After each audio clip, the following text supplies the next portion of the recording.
한 주간 동안 안녕하셨습니까? 대한민국 모든 국민의 상식을 넓혀가는 설림연구소의 김 소장입니다. 저희가 지난 시간에는 범죄 피해자 그리고 생명, 신체에 피해를 당한 피해자에 대해서 설명을 드렸고요. 오늘은 재산상 피해를 입은 피해자에 대해서 설명을 드리도록 하겠습니다. 재산상 피해를 입은 피해자의 경우에 두 가지를 기억하셔야 합니다. 첫 번째, 어떻게 처벌을 받게 할 것인가? 두 번째는 어떻게 피해 회복을 할 것인가? 제대로 처벌받고 그 다음에 피해를 회복받고, 이것이 재산 범죄에 있어서는 가장 중요한 부분입니다.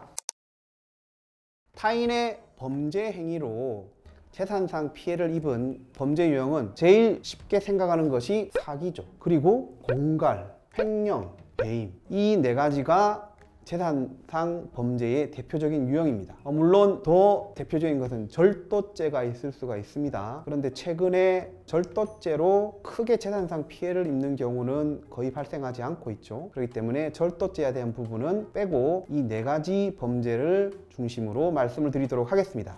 사기는 기망, 속인다는 거죠.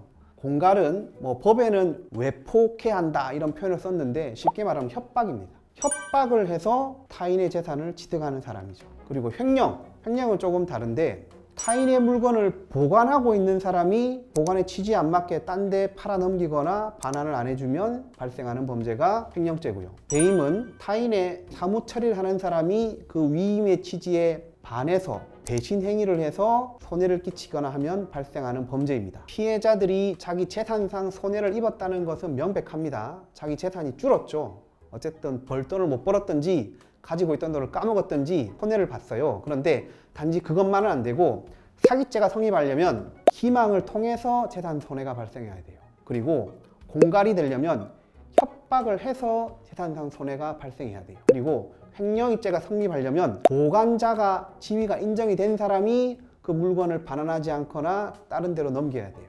그리고 배임죄가 성립하려면 타인의 사물을 처리하는 자가 그 취지에 반해서 배신 행위로 재산상 손해를 입혀야 돼요.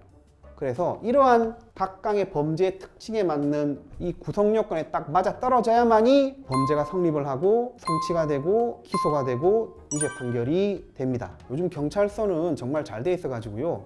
보통 1층에 보면 민원 부서들이 있는데 수사과라 그러죠. 이 보면은 조직도 배치가 다 돼 있어요. 그래서 팀장, 과장, 사진하고 이름하고 쫙. 그런데 수사과에서 가장 많은 인원을 차지하는 조직이 경제팀입니다. 재산 범죄를 다루는 팀이에요. 그만큼 경찰서에서 다루는 고소 사건 중에 대부분이 이렇게 재산 범죄를 다룬다고 보시면 됩니다. 그런데 범죄 성립 여부를 경찰이 판단하기가 참 쉽지 않아요. 변호사인 저희들도 판단하기가 쉽지 않습니다. 생명, 신체의 경우에 맞았다, 상처 있다, 이게 범죄다, 상해다, 명백하죠. 누가 봐도 명백합니다. 그런데 재산 범죄는 이게 사기가 되나? 이게 공갈이 맞나? 이게 횡령인가? 배임인가? 판단하는 게 아주 어렵습니다. 그래서 이런 범죄로 고소장을 들고 경찰서에 가면은 경찰들이 하는 말의 첫 번째는 민사소송 하세요.